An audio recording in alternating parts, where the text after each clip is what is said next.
Bueno, comenzamos. Buen día para todos los que están conectados. Mi nombre es Gregorio Lucci, yo soy residente de primer año de cardiología. Hoy el Ateneo de Cardiología está a cargo del doctor Cigalini. Ignacio Cigalini es médico del Servicio de Cardiología Intervencionista y va a actualizar el tema el doctor Springmuller, cardiólogo pediatra.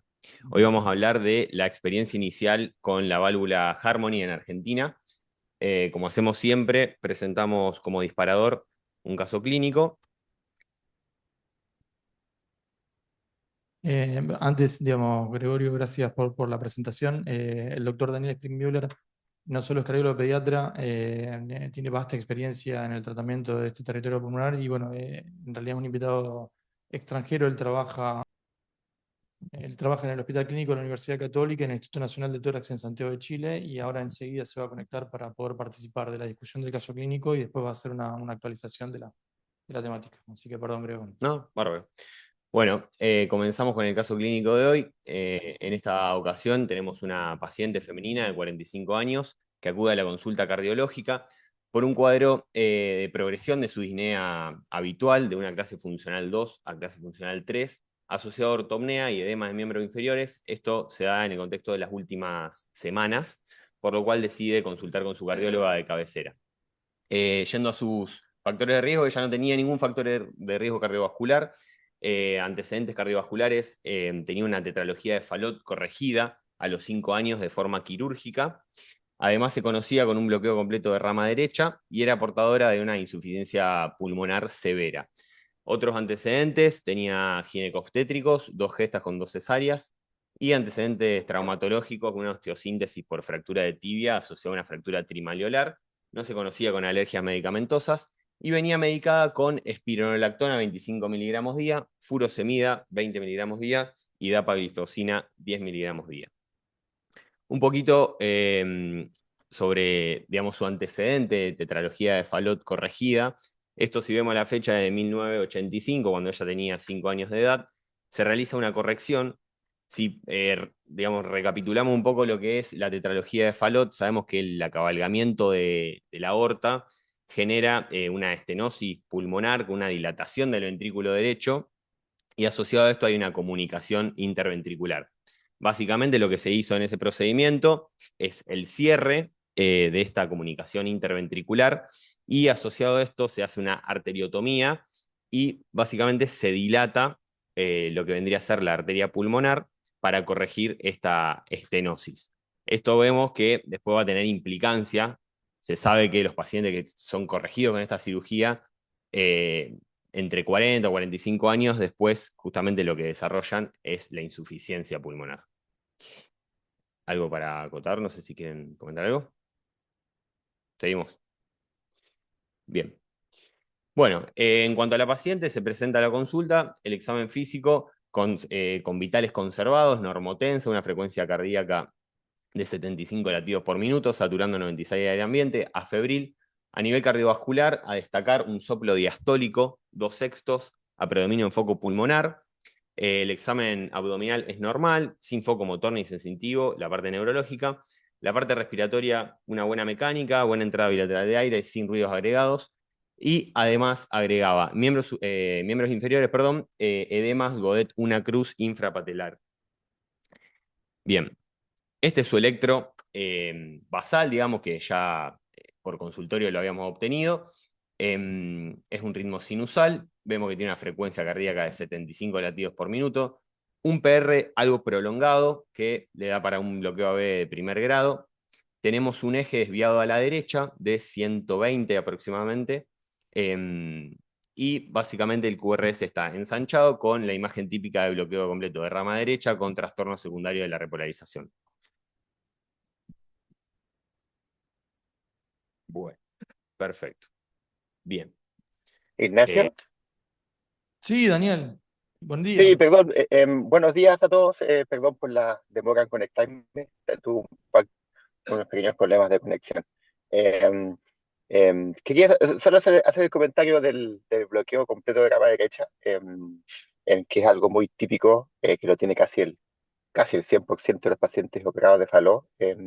y que tiene que ver con dos factores. Uno es que durante la cirugía, el cirujano al poner el parche para cerrar la CID y todo lo que tiene que hacer en el tracto salida del ventrículo derecho, que reseca bandas musculares y poner el parche transanular, eso en general daña la rama derecha de la cejis. Así que prácticamente todos los pacientes que tienen una tetralogía de Fallot operada tienen un bloqueo completo de rama derecha.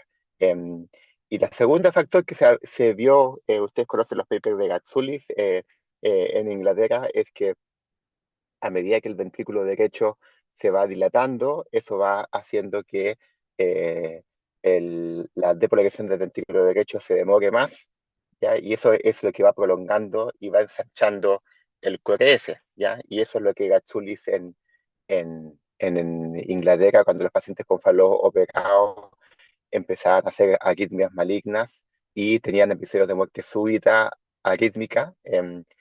Se dio cuenta que los que tenían un QRS de más de 180 milisegundos, ¿ya? Era un factor de riesgo de mortalidad por arritmias, ¿ya? Y eso es hoy en día uno de los factores o criterios para indicar el reemplazo valvular pulmonar. Perfecto, excelente los comentarios, Daniel, gracias por el aporte. Mm. Bueno, continuamos. Una analítica sanguínea y una placa de tórax, la verdad nada a destacar, sin requerimiento, digamos, sin anemia ni requerimiento transfusional, una función renal estable y normal, y un ProBNP que a lo largo del seguimiento siempre fue, digamos, negativo, con valores bajos. Bien. Bien, este es su ecocardiograma, que tenemos una FEI conservada. Lo que sí vemos es un ventrículo derecho aumentado con un TAPS en el límite inferior y una onda S de 10 centímetros por segundo. La aurícula derecha también aumentada. Asociada a la insuficiencia pulmonar severa, también tenía una insuficiencia tricuspidea leve y una presión sistólica de la arteria pulmonar de 35. Lo que vemos es que la insuficiencia pulmonar es severa, con una velocidad pico de 1,9 y un tiempo de mipresión de 76 milisegundos con un jet regurgitante que ocupa más del 50% del tracto de salida del BD. Acá destacar el tiempo de mipresión, sabemos que por debajo de 100 ya nos habla de severidad. Y acá tenemos algunas de las imágenes del ecocardiograma. Bien.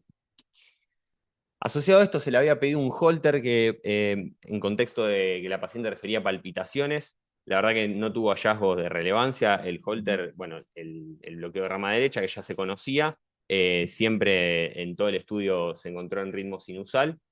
Así que bueno, básicamente los hallazgos en el Holter no estaban relacionados con los síntomas al menos que ella refería, salvo algunas extracístoles supraventriculares, pero nada más de jerarquía.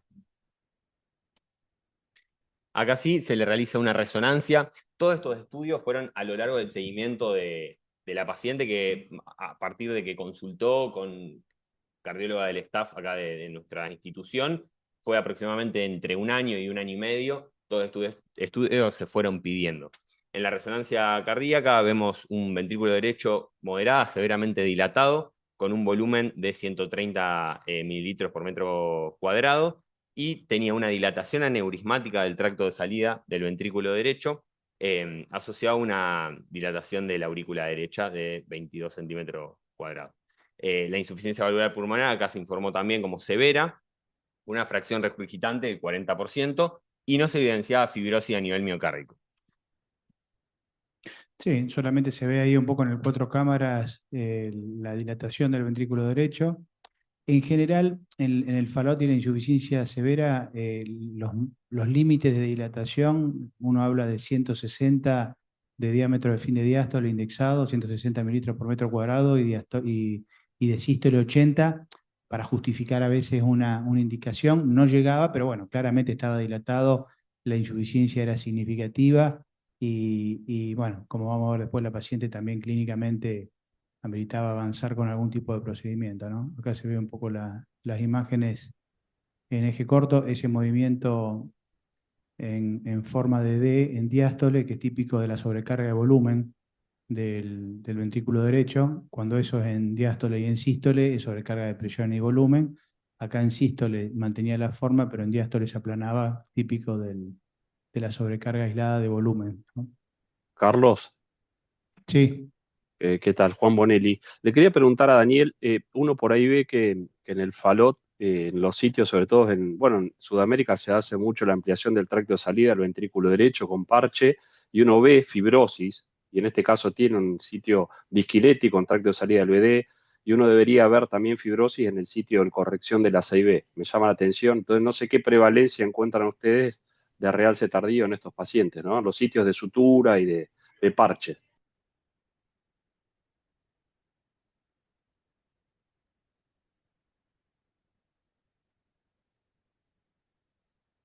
le preguntó. No sé si se escuchó, Daniel.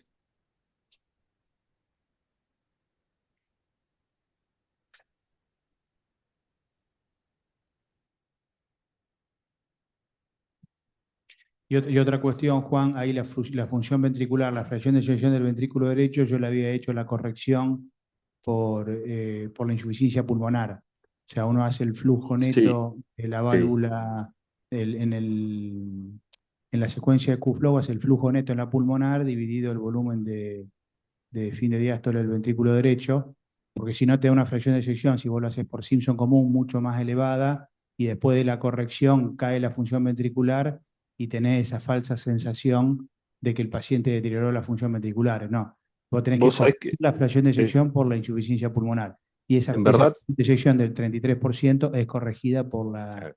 por la insuficiencia pulmonar. sí, Bien. no sé qué experiencia tiene Daniel, pero bueno, vos sabés que eso yo lo hacía en su momento, pero en ningún lado, en ninguna guía te dice, Carlos, al momento que yo sepa que haya que corregirla a la fracción de eyección. Utilizan el parámetro, digamos, que vos obtenés. Bien. Bueno. Disculpen, Ac- se me cayó justo el internet cuando parece que me estaban preguntando algo. No, simplemente, Daniel, digo que uno por ahí encuentra en estos pacientes, sobre todo que digo que en Sudamérica se hace ampliación del tracto de salida, fibrosis en las zonas disquinéticas o de ampliación por el parche, con los cierres de 6B. Digo, me llama la atención que este paciente no lo tenía, y qué prevalencia encuentran ustedes de realce tardío en estos pacientes. Uy, es una pregunta. El ese tardío, la verdad es que es muy infrecuente. En general, uno ve a veces un poquito en relación al sitio de infección del parche. O en los pacientes que hemos fibrosis con ese tardío son los pacientes que tienen disfunción ventricular, mm, y que tienen probablemente alguna lesión coronaria, em, que lo más probable es que sea durante el acto quirúrgico. Ustedes saben que el FAO, hay un porcentaje de ellos que tiene anomalías coronarias en que la descendente por la derecha, de que la descendente cruce por los tractos salida del ventrículo derecho. Y hemos tenido, no muchos, pero tenido pacientes en que de manera inadvertida el cirujano no seccionó la descendente anterior y ha quedado con infartos. Y en esos pacientes sí tienen cáncer tardío y fibrosis. Y está asociada a la fibrosis por resonancia a edemas ventriculares y multituditas. Bueno, acá es donde se evalúa, digamos, cómo continuar con esta paciente, se presenta al HER team. Básicamente se plantean diferentes opciones, tratamiento médico conservador, se habla obviamente de una intervención, y es ahí donde se presenta el servicio de hemodinamia para el tratamiento endovascular. Ella en el medio tiene una intercurrencia de un día de internación por un curso de internación, un día en UCO, por un cuadro de insuficiencia cardíaca con FEI preservada, y los síntomas básicamente se volvieron a repetir, una disnea que progresa en su clase funcional asociada a ortopnea, que tiene buena respuesta al tratamiento diurético. Ahí tiene, digamos, un ProBNP nuevamente negativo y responde bien. Ya se encontraba en plan, digamos, para el tratamiento endovascular. Si querés volver un Ahí segundito, está. yo creo que hay dos cosas que podemos discutir de esta paciente en este momento. Uno es, obviamente, digamos, lo que ya por el título del Ateneo y por lo que venimos hablando todos, creo que estamos de acuerdo, que es el reemplazo de la válvula pulmonar. Acá tenemos los estadios fisiológicos propuestos por la Sociedad Americana en las últimas guías de cardiopatía congénita del adulto, donde podemos ubicar a esta paciente ya en un estadio C, digamos, por su disfunción valvular más que moderada, bueno, la disfunción ventricular que comentaba también Carlito recién. Así que si querés avanzar, digamos, ahí no queda mucha duda, la paciente ya tenía síntomas y signos de insuficiencia cardíaca, de que la necesidad del reemplazo valvular pulmonar era mandatorio. Pero como muy bien decía Carlos, por ahí uno tiene otros parámetros para poder evaluar la indicación, que es digamos, el descenso progresivo de la función ventricular, o la presencia de esos factores que vemos en la resonancia, digamos, que también los comentaba realmente Carlos por encima, diámetro de fin de diástole del ventrículo izquierdo más 2 veces del ventrículo, perdón, del ventrículo derecho que del izquierdo, un diámetro sistólico, sistólicos del ventrículo derecho mayores a 80 mililitros por metro cuadrado, caída de la fracción de eyección del ventrículo derecho menos de 46, etc. Esos dos parámetros por ahí le dan un poquito más de peso, tienen una recomendación 2A, y con un poco menos de peso en la recomendación, que haya, digamos, una insuficiencia tricúpida funcional más que moderada y que haya arritmia ventricular, como lo mencionaba por ahí el doctor Springer también, podrían ser por sí solos indicaciones de reemplazo con la idea justamente de disminuir ese riesgo de muerte súbita, que me parece que es el otro punto que se puede plantear en este caso. Hay distintos predictores y me gustaría por ahí, creo que estaba José Luis Ramos también conectado, o alguien de electrofisiología, y hay distintas corrientes a veces a hacer estudio electrofisiológico o no. En este caso, el QRS, digamos, si bien estaba ensanchado por su rama derecha, no tenía esos más de 80 milisegundos que mencionaba el doctor Spring-Mueller, no tenía nada de fibrosis en la resonancia cardíaca, y en el holter que se había hecho tenía 0 latidos extrasistólicos ventriculares. Entonces, no sé, digamos, si por ahí en otro escenario, Daniel, ustedes realizan un estudio electrofisiológico y una eventual ablación, eh, o, cómo se suele manejar, y bueno, también aprovecho y les consulto al equipo de electrofisiología a ver si eventualmente hubieran tenido otra conducta con esta paciente. No, Ignacio, solamente las arritmias se tratan cuando, digamos, en prevención secundaria, cuando ya ha presentado arritmias. No hay demasiada data de inducir, digamos, yo no soy electrofisiológico y ver inducción de arritmias. No, yo no tengo esa data. Pero sí, cuando el paciente tiene arritmias, generalmente es una taquicardia ventricular, sí, a pesar de todas las dificultades que conlleva y hay que tener mucha experiencia en el tema, tiene indicación de ablación, ¿no? A menos que, como en este caso, se haga un tratamiento invasivo, que en eso sí no tengo experiencia, porque es distinta la cirugía a el implante de una válvula, ¿no? Así que me parece que en eso puede tener más experiencia el médico que nos visita. Sí, con respecto a eso, es conocido que los pacientes con Fallot, em, muchas, la causa de sus taquicardias ventriculares es por una reentrada ventricular. Y esto pasa porque en el Fallot se producen istmos de conducción lenta que favorecen los circuitos de reentrada. Y en general, en los Fallot, las reentradas son por 4 istmos. Uno entre el parche, la CIB y la válvula tricúspide. El segundo entre el parche, la CIB y el anillo valvular pulmonar. El tercero es entre el parche transanular en el tracto salida y la tricúspide. Y el cuarto es entre el parche transanular y la válvula pulmonar. Entonces, hay algunas evidencias que cuando uno pone una válvula pulmonar percutánea, después Ignacio va a mostrar las imágenes, ustedes van a ver que la válvula hacia el tracto de salida es bien prominente, para que la válvula se ancle en el tracto de salida. Y eso se ha comentado que eventualmente podría dificultar una potencial ablación si el istmo de la arritmia ventricular es entre el parche, la CID o el parche de casabular y el anillo valvular pulmonar. Y está bien discutido en el último tiempo si uno debería hacerle un estudio electrofisiológico antes de intentar ablacionar. Y la verdad es que todavía no hay consenso y digo que hoy en día lo más aceptado es, como bien ustedes dicen, solamente en caso de que el paciente tenga demostrado arritmias ventriculares previas, uno debería hacerle un estudio electrofisiológico previo al implante de la válvula. Nachito, ¿puedo hacer un comentario? Sí, Dos cositas. Una es con respecto a las guías. Fíjate que dice el volumen telediastólico del BD dos veces. Sí, dos veces del BI. No está todavía, o sea, no hay un consenso real de decir, bueno, el valor es 150, 160. Hay varios autores, tal Geva plantea 150, otro plantea 160 mililitros barra metro cuadrado de volumen telediastólico del BD. Por eso hoy en día se dice, bueno, dos veces lo que es el ventrículo izquierdo. Por otro lado, lo que decía Carlos de fracción de eyección corregida al BD, fíjate que ahí no figura fracción de eyección corregida al BD, dice fracción de eyección del BD. Entonces, es un parámetro más que, como bien dice Carlos, se usa, pero no están las guías consensuado eso.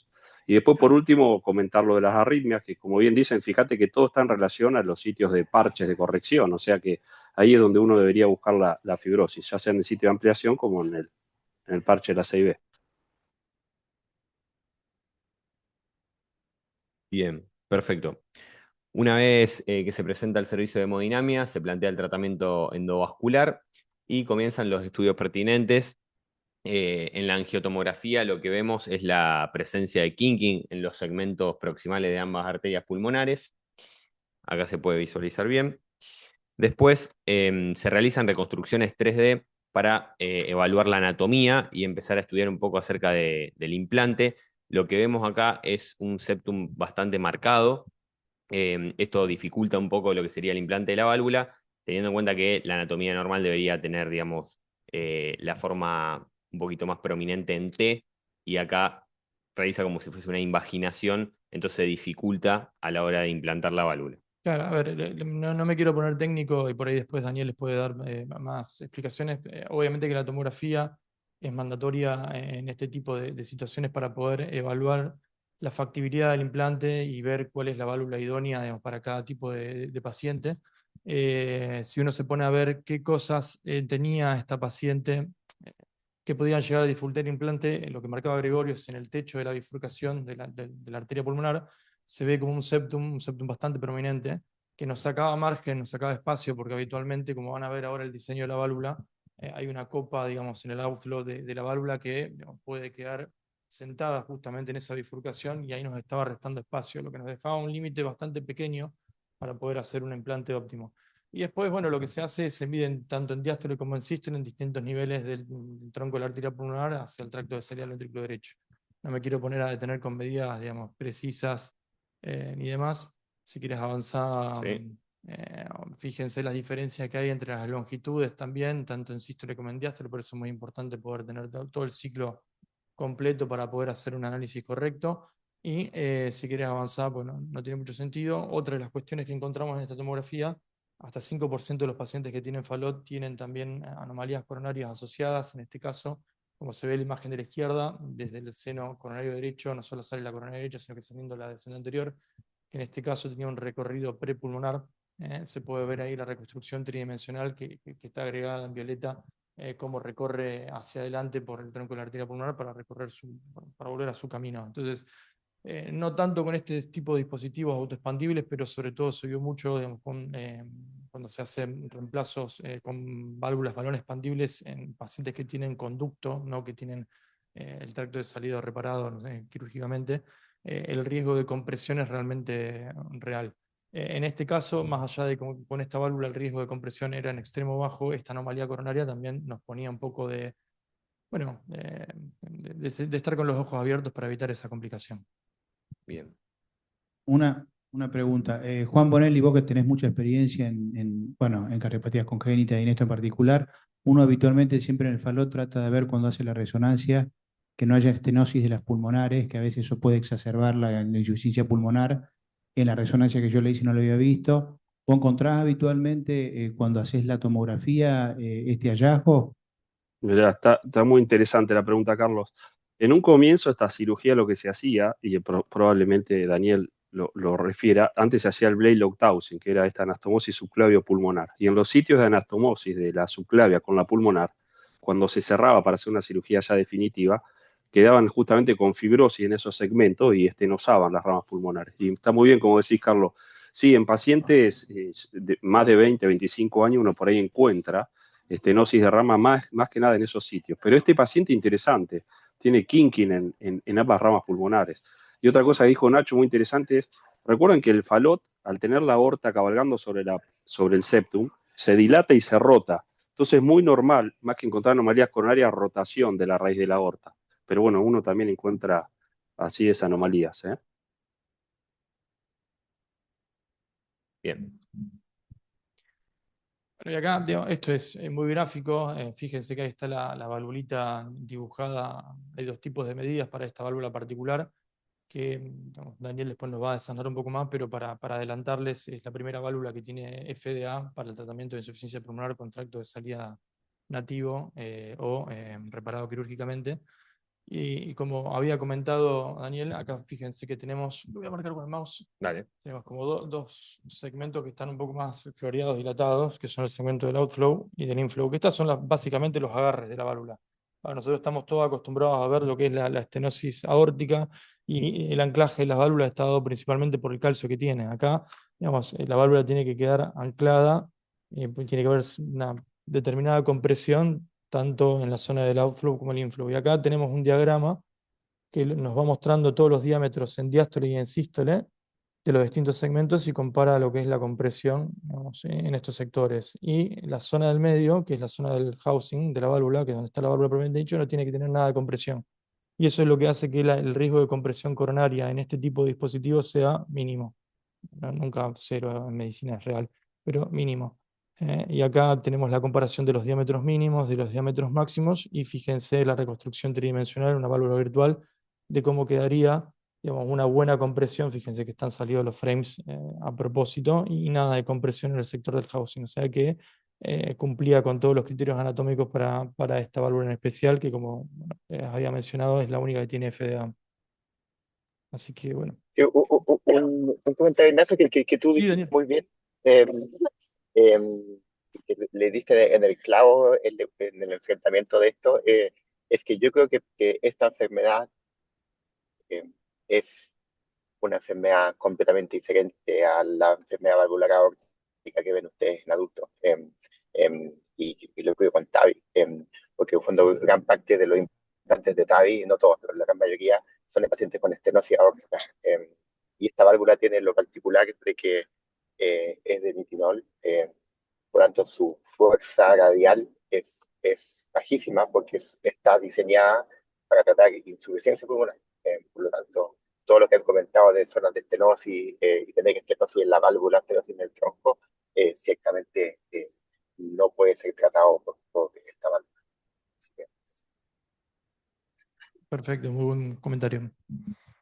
Bien, bueno, continuando con el procedimiento, el día del procedimiento la paciente ingresa a unidad coronaria de forma programada. El procedimiento se hace bajo anestesia general, mínimamente invasivo, con un acceso vía femoral derecho. Se implanta la válvula pulmonar, en este caso autoexpandible, la Harmony TPB-25, y se realiza un cierre percutáneo del acceso, digamos, venoso femoral. La evolución fue favorable. Acá Nacho, si querés explicar un poquito el procedimiento. Ahí tengo unas imágenes como para ir mostrándoles, lo vamos a ir pasando de a poco. Acá tenemos varios elementos. Primero, digamos, tenemos un pigtail que está acá arriba en la arteria pulmonar. Tenemos una cuerda ya de soporte pasada hacia la arteria pulmonar del lado derecho y vemos un tercer catéter que en realidad está canulado a esa arteria descendente anterior con un nacimiento número en el seno derecho y como ven una cuerdita coronaria atravesándolo. Estas son angiografías basales donde fíjense la severidad de la insuficiencia pulmonar, cómo se llena todo el ventrículo. Acá también podemos ver la relación de lo que es el tracto de salida del ventrículo derecho de la válvula con digamos, el recorrido de la descendente anterior, ya marcado por la cuerdita coronaria, digamos, canulada. En este caso nosotros decidimos, bueno, acá estamos en el equipo de intervención, voy a volver para atrás, perdón, que se pasó, con el doctor Springmuller y el doctor Gutiérrez de nuestro servicio. Y acá estamos haciendo la prueba de compresión. Lo que se hace es inflado simultáneo de un sizing balloon cuando estamos inyectando, digamos, contraste en forma selectiva a la descendente anterior, donde no se ve en ningún momento, digamos, ninguna compresión. Y también hicimos simultáneamente una inyección de contraste en el tracto de salida para confirmar justamente el tamaño. Acá, como ven, estamos montando ya la válvula. Al ser una válvula autoexpandible, esta válvula se monta eh, ahí mismo en la sala. Tiene un sistema de elevación especial que me parece que no va ahora para poder comentarlo. Lo que sí tiene un perfil, como todas las válvulas, digamos, del sistema derecho, bastante grande. Fíjense que este catéter que estamos avanzando ya es el introductor de 25 French. Y acá voy a detener 2 segunditos. Lo que nosotros empezamos a hacer con esta válvula es empezar a abrir las primeras filas de la copa del outflow, la copa superior, directamente, digamos, dirigidas hacia la arteria pulmonar derecha, teniendo en cuenta que teníamos ese repliegue, ese septum prominente del tronco de la arteria, en el techo, perdón, de la bifurcación, y retiramos suavemente hasta que, como vieron ustedes, hace ese descenso. Esto, digamos, es lo que necesitábamos para poder lograr un implante bien alto y que no tengamos, digamos, un prolapso hacia el tracto de salida o al ventrículo derecho. Y finalmente después se hace la liberación de, digamos, el housing y el inflow. Acá hay un pequeño coil que es el que está enhebrando la válvula. Y una vez confirmada la posición, digamos, que es adecuada, se produce la liberación. Fíjense que ahora en la geografía pulmonar posterior no tenemos nada de pasaje de contraste al ventrículo derecho, no hay nada de leak. Se ven incluso los velos de la válvula nueva como abren, acá justo atrás del catéter. Y hacemos una prueba también, digamos, de inyección de contraste en la descendente anterior sin nada de compresión. Fíjense en esta imagen cómo se ve, cómo tiene el recorrido anterior. Así que el procedimiento fue exitoso. Acá está todo el equipo de trabajo. Acá les traje, digamos, para que puedan comparar el cambio hemodinámico drástico, sobre todo la onda de la arteria pulmonar. Fíjense que la arteria pulmonar parecía una onda ventricular por el grado de insuficiencia pulmonar que tenía, y después del implante, como normaliza, digamos, la presión, la curva por lo menos de presión pulmonar. Y lo que hablaba Daniel al principio, digamos, es frecuente encontrar después del implante de este tipo de dispositivo arritmia ventricular en la evolución. Hasta un 15-20% de los pacientes pueden experimentar arritmia ventricular compleja, pero esto suele remitir. Digamos, en el caso de esta paciente, a las horas del procedimiento tuvo algo de arritmia ventricular, se inició bisoprolol y después durante la noche y durante toda la mañana siguiente no hizo más ningún arritmia ventricular. Así que bueno, básicamente es el comportamiento habitual de este tipo de procedimientos. Puede haber algo de arritmia ventricular, pero generalmente resuelve a los pocos meses. En nuestro caso solamente lo resolvió con el inicio de beta bloqueantes. Te dejo. Bien, previo al alta se realiza un nuevo ecocardiograma Doppler, se evidencia una válvula protésica normoposicionada, normofuncionante, no tenía leak ni regurgitación de jerarquía, tenía velocidades valvulares conservadas y el tracto de salida del ventrículo derecho también con velocidades conservadas y no había evidencia de obstrucción. Este es su electro al día, digamos, del alta. Similar al electro basal de la paciente. Y la medicación con la que se va al alta se va con doble antiagregación, aspirina, clopidogrel, bisoprolol, que fue, digamos, en el momento de la arritmia ventricular que se agregó, y su medicación, digamos, de base con la que ya venía, que era furosemida, 40 miligramos, espironolactona y dapaglifosina. Así que bueno, eso es todo.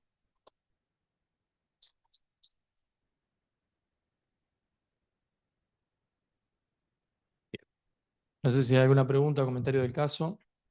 No, acá la indicación es dejar la doble antiagregada por un tiempo o es Bueno, algo eso medio. lo Sí. estuvimos charlando un poco con Daniel mismo. No hay una recomendación fuerte, digamos, no está claro cuál es la mejor forma. Sí o sí algún antiplaquetario. No sé si Daniel vos querés comentar, porque lo estuvimos charlando un poco.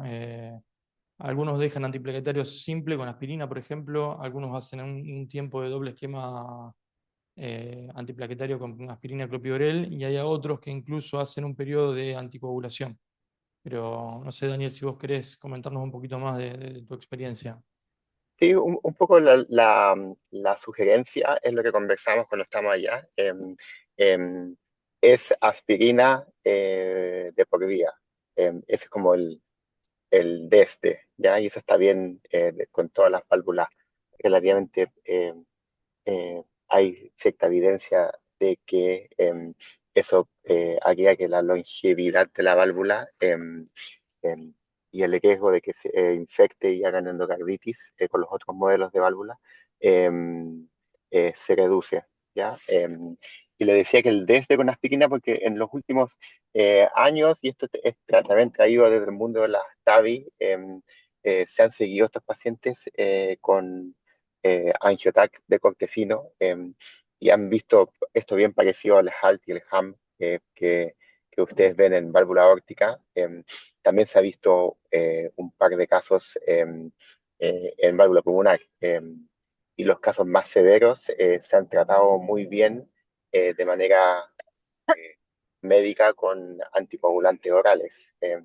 Y de ahí, esto, los últimos 2 años, yo creo que han salido sugerencias, obviamente no basadas en evidencias ni en gran número de pacientes, sobre si vale la pena dejar doble agresión plaquetaria o incluso alguna gente usa anticoagulación durante los primeros meses. Si uno ve las guías de adultos sobre reemplazo valvular pulmonar quirúrgico, en válvulas pulmonares quirúrgicas se sugiere los primeros 3 meses anticoagulación con antiagregación y después de los 3 meses solo antiagregación. Así que uno pudiera pensar que por qué con las válvulas quirúrgicas uno los va a hacer de una manera y con las válvulas percutáneas uno los va a hacer de manera diferente. Si en la práctica las válvulas son eh, son de tejido biológico porcino, igual que las quirúrgicas. Nachito, Así ¿puedo que, hacer una Hacía la pregunta? pregunta fundamentalmente porque uno presume que del lado derecho el perfil hemodinámico siempre las válvulas biológicas son más trombogénicas que del lado izquierdo, ¿no?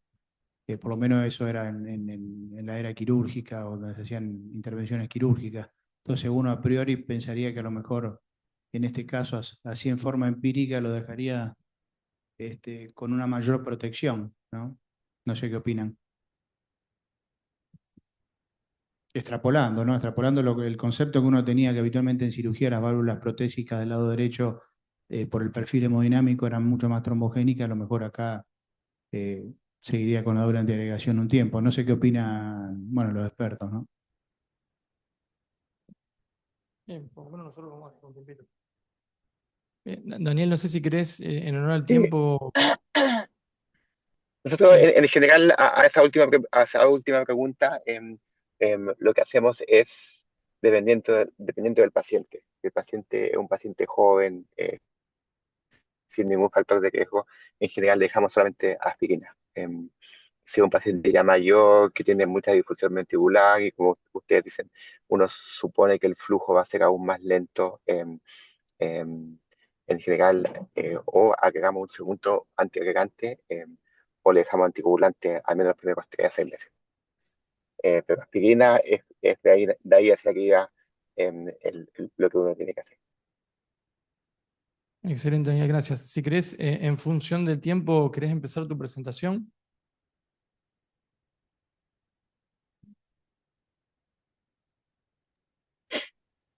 Claro, sí, ahí me voy a... eh, Sí, ahí habla ahí y preguntamos después, puede ser, porque estamos atrasados, creo que señal. eso, ¿ven el PowerPoint? Sí, se ve perfecto. Ya, perfecto. Un poco, yo les quería hacer una pequeña em, pincelada bien general sobre el tracto de salida del ventrículo derecho. Y ustedes saben bien las enfermedades de la válvula pulmonar pueden ser tanto congénitas como adquiridas. Em, y esto es lo que hoy en día se ha englobado como disfunción del tracto de salida del ventrículo derecho, y así es como uno lo encuentra hoy en día en la gran mayoría de los papers. Me refiero a enfermedad congénita, porque cuando los pacientes con FALO, los pacientes con atrofia pulmonar conceptual intacto, los pacientes con tronco arterioso, tienen de una u otra manera finalmente patología del tracto de salida del ventrículo derecho, y eso se ha calculado que es aproximadamente el 22% de todas las categorías congénitas, lo cual es, es un quinto de toda nuestra población de congénitos. Yo ahí les puse un par de cifras de qué es lo que digamos esperar nosotros en Chile, son más o menos 300 pacientes por año. Obviamente ustedes en Argentina que tienen más población, estos números van a ser aún mayores.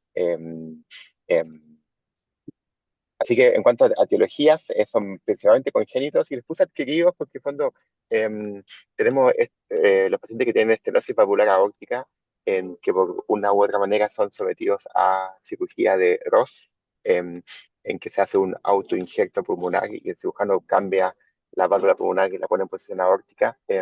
Al sacar la válvula pulmonar, también le genera una disfunción del tracto de salida del ventrículo derecho adquirida. ¿Ya?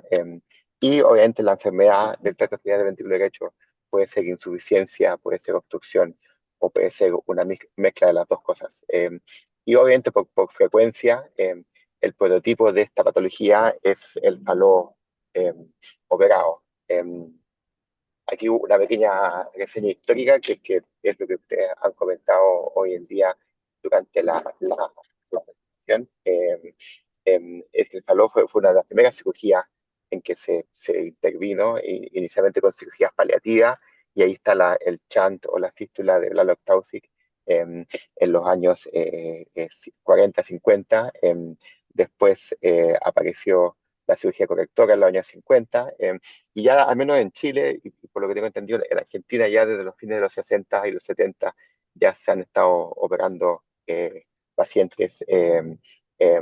Por lo tanto, hay una población de pacientes adultas con tetralogía Fallot que es bien importante. Y todo esto se pensó inicialmente que con la cirugía el tema del Fallot estaba resuelto. Y después, estos son trabajos ya clásicos. No sé si es que pueden ver ahí mi puntero. Bueno, yo no.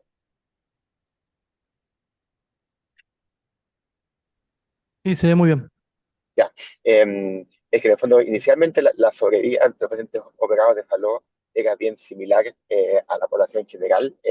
Y aquí, en la edad entre los 20 y los 30 años, ustedes ven que hay un quiebre en la curva de sobrevida, en que los pacientes empezaban a tener eventos y muerte súbita.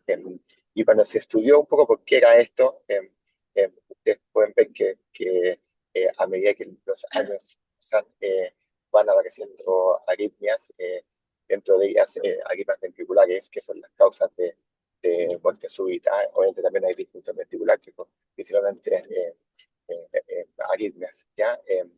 Aquí se llegó a la hipótesis de que el parche transanular genera este círculo vicioso que genera insuficiencia pulmonar. Esto dilata el ventrículo derecho, esto aumenta la compliance, esto dilata el tracto de salida, aumenta la insuficiencia, aumenta la presión de pulso y esto va empeorando la respiración y uno empieza a tener este círculo vicioso que va generando cada vez más dilatación del ventrículo derecho, que es lo que comentamos, que es lo que ocurre con el QRS, que al dilatarse el ventrículo derecho se va prolongando el QRS, y esto se ha visto que afecta tanto la función ventricular derecha como la interacción entre el ventrículo derecho severamente dilatado con el ventrículo izquierdo, y esto es lo que se ha asociado a síntomas, arritmias y finalmente muerte. ¿Cuáles eran las opciones quirúrgicas a esto? Fue el reemplazo valvular quirúrgico, en que ustedes pueden ver que hay múltiples materiales que los cirujanos pueden usar como homoinjectos, que son arterias y válvulas derotantes, ya sea aórticos o pulmonares. Hay seno-injectos como el conducto Contebra y las válvulas bioprotésicas. El problema de esto es que ustedes saben bien que todas las válvulas finalmente con el tiempo se van echando a perder. Aquí ustedes pueden ver la curva de sobrevida de los conductos y válvulas quirúrgicas. Ustedes pueden ver la P es homoinjectos pulmonares, la A homoinjectos aórticos, y CE es de Carpentier-Edwards, que son las válvulas biológicas pulmonares que se ponen. Y ustedes ven que todas tienen un deterioro y se van disfuncionando a lo largo de los años. Por lo tanto, después de 8 o 10 años, probablemente uno tenga que volver a implantar una segunda válvula quirúrgica y después una tercera y eventualmente una cuarta. Y en el mundo de los adultos esto ya también es un paper bien clásico, en que la mortalidad de una reestecnotomía va ciertamente aumentando mientras más estecnotomías tienes. Por lo tanto, el riesgo de operar al paciente múltiples veces va aumentando. Y todo esto cambió el año 2000 con Philip Bonhoeffer cuando hizo el primer implante de una válvula Melody, que es la válvula balón expandible de Medtronic, y de ahí la historia en adelante ha cambiado. Nosotros pusimos el primer implante de una válvula percutánea pulmonar en Latinoamérica acá en Santiago en octubre del 2022, que era un paciente que tenía una bioprótesis pulmonar. Ustedes pueden ver acá como el paciente tenía mucha insuficiencia pulmonar y aquí le pusimos la válvula Melody y el paciente quedó sin insuficiencia. Y este paciente ya lleva 14 años y algo de seguimiento y ustedes pueden ver que esto era antes de la válvula con insuficiencia pulmonar en el lado izquierdo. Ustedes pueden ver esta fotografía del año pasado, ¿no? En que el paciente sigue teniendo nada de insuficiencia pulmonar. Por lo tanto, inicialmente, cuando uno tenía disfunción de tracto ciliar del ventrículo derecho y el paciente tenía síntomas o en el seguimiento aparecía estenosis o insuficiencia y el paciente cumplía indicaciones de reemplazo valvular pulmonar que ustedes ya las realizaron muy bien, la gran distinción era si este tracto de salida era un tracto de salida nativo o sin un material quirúrgico circunferencial o si tenía un conducto entre el ventrículo derecho y la arteria pulmonar. ¿Ya? Y nuestras únicas opciones eran, si es que era un conducto, ponerle una válvula Melody, balón expandible, y todo el resto iban a algún tipo de reemplazo quirúrgico. ¿Ya? Y del 2000 en adelante, con el boom de las TAVI, ustedes pueden ver una línea de tiempo en que muestra en el tiempo todas las válvulas percutáneas que se han ido desarrollando en diferentes partes del mundo, tanto aórticas como pulmonares. Y ustedes pueden ver que partimos con Melody en el 2000, después apareció la válvula Sapien de Edwards para posición aórtica, que se empezó a poner en posición pulmonar. Después, el año 2013, ya empezaron a aparecer las válvulas autoexpandibles con la válvula Venus. Y ya el 2017 apareció Harmony, que es la válvula que estamos discutiendo hoy día, y después han aparecido otras válvulas. Por lo tanto, hoy en día este panorama inicialmente más o menos sencillo, que era o quirúrgico o Melody, se ha complejizado mucho más. Y hoy en día, si el paciente requiere un reemplazo valvular pulmonar, uno los puede separar en dos grandes grupos, en que si tiene un conducto entre el ventrículo derecho y la arteria pulmonares o una bioprótesis, ya, o tiene un tracto de salida nativo, pero que es pequeño. En estos casos, uno puede usar alguna de las válvulas balón expandibles disponibles en el mercado, que las más usadas son estas cuatro, que es Melody, Sapien, MyVal. Si el paciente tiene un tracto de salida nativo o con un parche que es de muy grande en tamaño, que es el caso de este paciente que discutimos. Hoy en día existen varias plataformas. Está Harmony, que como comentaba Ignacio, hoy en día la única válvula aprobada por la FDA. Y hay otras válvulas como la Venus P, está la Pulsta, está el Altera, que no es una válvula per se, pero que es esta de Edwards, que es un, una estructura autoexpandible para poner en el tracto de salida y que tiene un lumen interno de 25, y pues de Edwards, la intención de esto es que dentro de esta uno le pueda poner una Sapien 25. ¿Ya? Y esto se ha complicado aún más porque hay gente que está implantando válvulas, balones expandibles en tractos de salida nativos y también uno,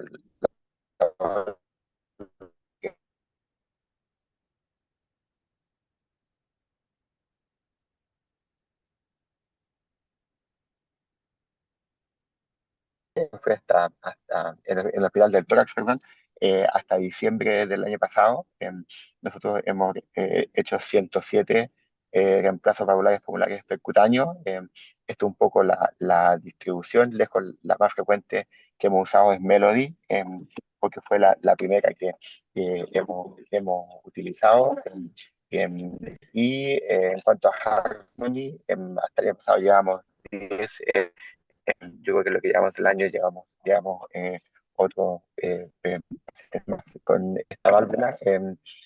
Así que tenemos una disponibilidad de válvulas que ha ido aumentando con los años. Esto un poco la distribución. Ustedes pueden ver que la gran mayoría de los pacientes son pacientes con tetalogía Fallot, ¿ya? Después tienen frecuencia pacientes con atresia pulmonar con septo intacto, pacientes con doble salida de ventrículo derecho, pacientes con estenosis valvular pulmonar y un grupo de pacientes con el entallo con estenosis aórtica y operación de Ross, ¿ya? En cuanto a las válvulas, ustedes pueden ver que, como les comentaba yo, la más frecuentemente usada es la Melody, dado que es la más frecuentemente disponible. Y esto un poco en los años que nosotros partimos con Melody en 2012, que inicialmente era la única válvula disponible. Después, el 2016, empezamos a usar Venus P.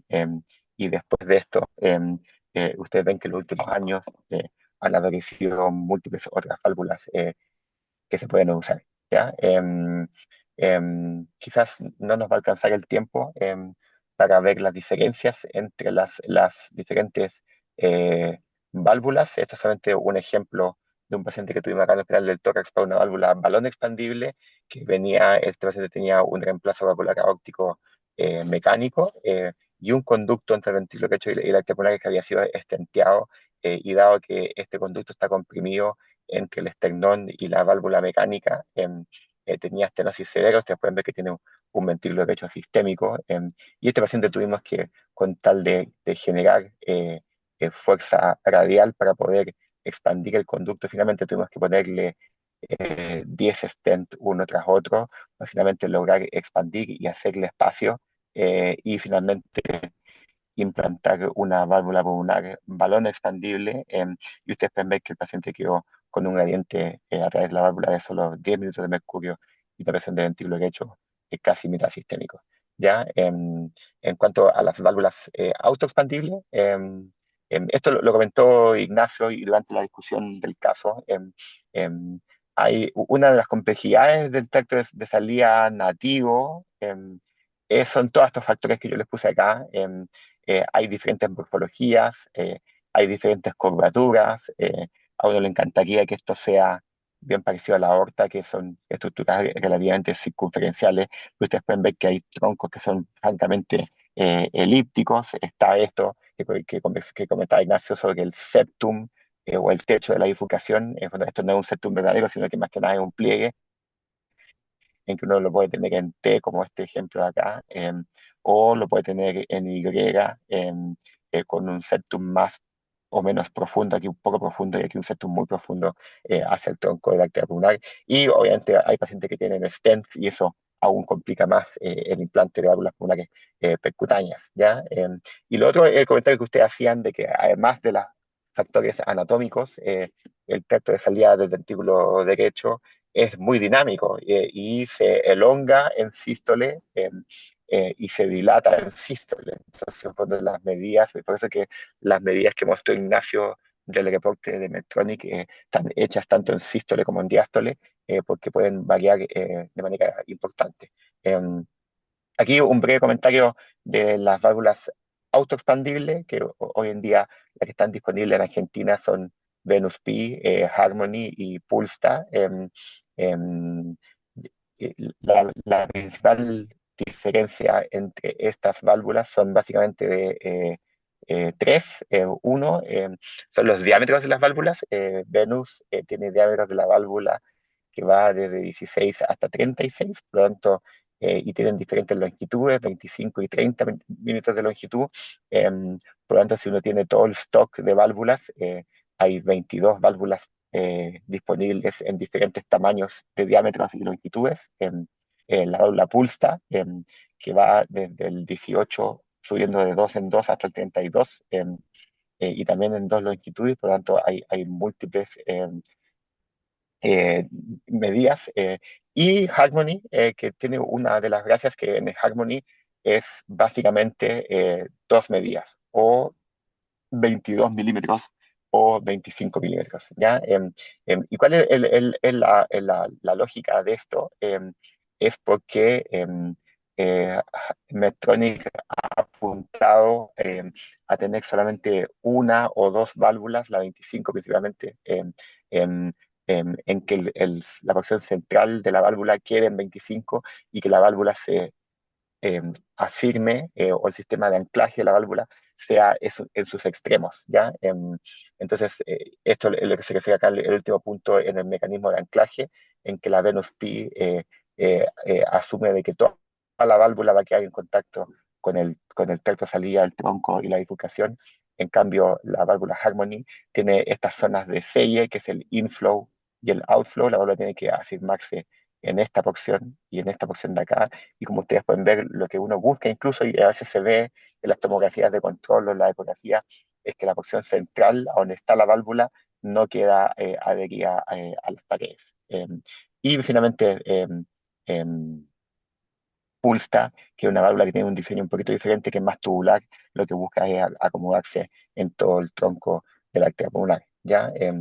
Esto lo podemos ver, esto es un paciente bien parecido al que ustedes tienen, que es un paciente con un faló, que cumplió indicación de reemplazo valvular pulmonar, y este tenía lo particular de que había compresión coronaria cuando le inflamos el balón, por lo tanto tuvimos alta respuesta. Ustedes pueden ver acá también que hay una cuerda marcando la descendente anterior, y tuvimos la preparación de poner justamente el inflow distal a esta zona después del outflow y el inflow proximal, para que justamente la parte del tronco que pasa cercano a esta coronaria, que está muy pegada al tronco, no quede comprimida por la válvula autoexpandible, ¿ya? Y este es el resultado final, en que ustedes pueden ver, al igual que el caso de usted, como el paciente queda sin insuficiencia y con su coronaria sin compresión, ¿ya?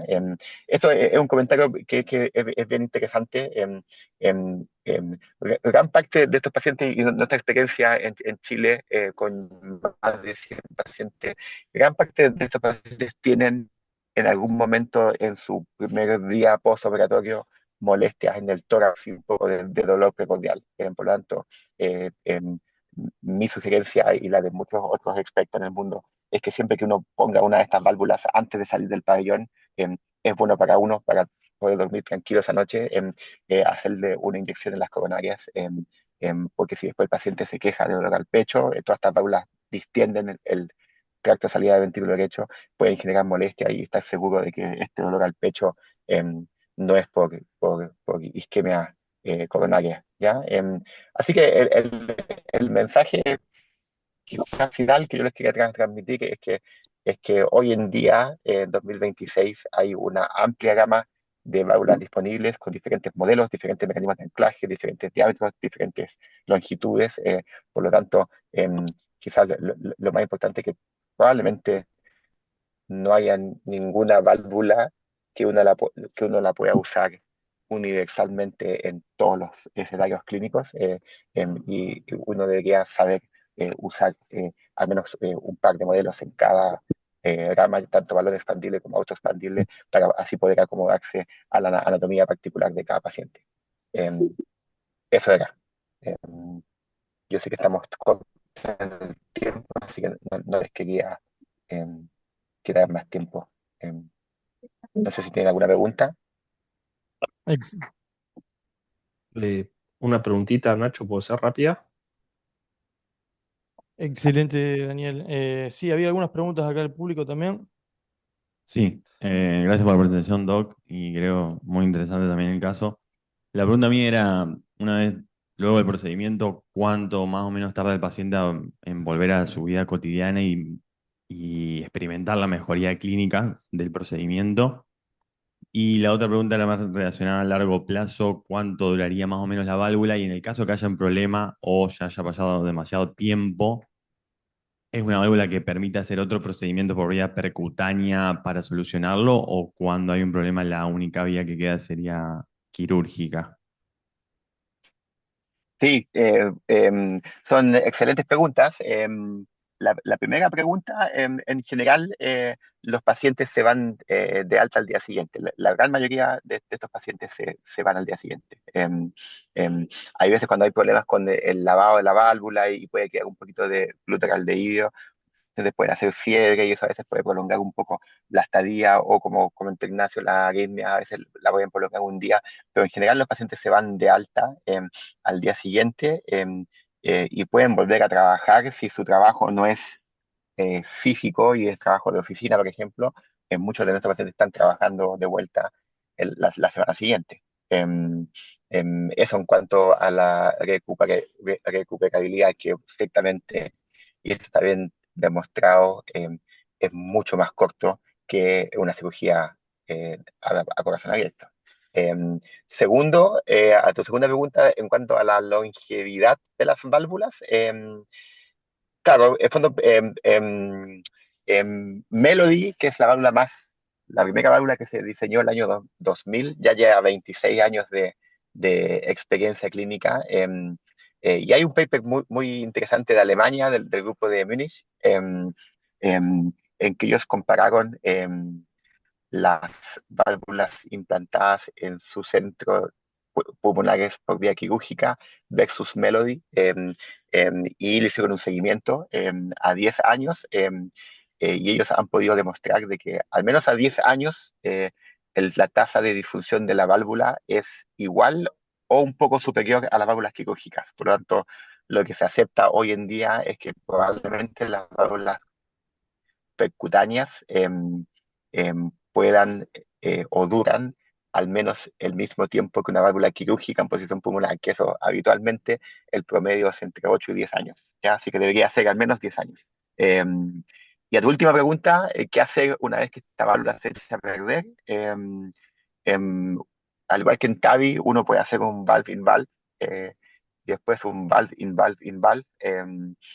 Justamente el año pasado, en septiembre, en el PIX de Chicago, se mostraron casos en vivo con Harmony. Obviamente esto se hizo en un modelo animal con un cerdo, pero al cerdito se le puso una válvula Harmony en posición pulmonar, y después se le pudieron poner 6 valve in valve una dentro de otra sin generar estenosis porque se va achicando una dentro de la otra, y con lo cual ellos pudieron en parte demostrar de que uno podría poner hasta 6. Hay otros trabajos que han puesto hasta 8 en modelos experimentales porque no hay tantos años de seguimiento, pero hasta entre 6 y 8 valve in valve dentro de uno. Por lo tanto, si cada uno dura 10 años, una de las cosas que uno puede pensar es que probablemente uno pueda seguir manejando a estos pacientes de manera percutánea hasta el resto de su vida, que es lo que uno espera. Perfecto, Doc. Gracias. Bueno, Daniel, digamos, pues, en función del tiempo te liberamos, te agradecemos mucho tu participación, destacar tu generosidad y colaboración durante la planificación del caso, la resolución y hoy con, bueno, todo lo que has compartido con nosotros. Aprovecho también a destacar el rol conjunto de acá, de la unidad de insuficiencia cardíaca, digamos, de la mano de Carlitos y de Mara, y del servicio de hemodinamia, que, bueno, para los que no nos conocen, la verdad que venimos teniendo un crecimiento bastante grande, hemos crecido en procedimientos estructurales un 60% en los últimos años, y bueno, desarrollando estas nuevas terapias también. Eh, si bien no fue la primera válvula implantada en el país, fue por poquitas horas. La segunda conllevó mucho tiempo de planificación, así que muy contentos también de haber podido tener esta oportunidad. Te agradecemos por tu tiempo y por toda tu colaboración. Muchas gracias, Ignacio. La verdad es que fue un placer trabajar con ustedes. Yo creo que esta interacción entre cardiología adulto intervencional y cardiología pediátrica intervencional es la manera en que yo creo que debemos seguir adelante. Y todo el trabajo en equipo con el Hack Team y discutirlo con el cirujano, con el resto del equipo, con el electrofisiología, como tú dices, con los de insuficiencia cardíaca. Yo creo que estos pacientes así son un ejemplo muy vivo de cómo estos pacientes tienen que ser manejados multidisciplinariamente. Así que nada más que agradecer la gentil invitación felicitarlos también porque el resultado final fue francamente excelente. Muchas gracias. Bueno, muchísimas gracias nuevamente.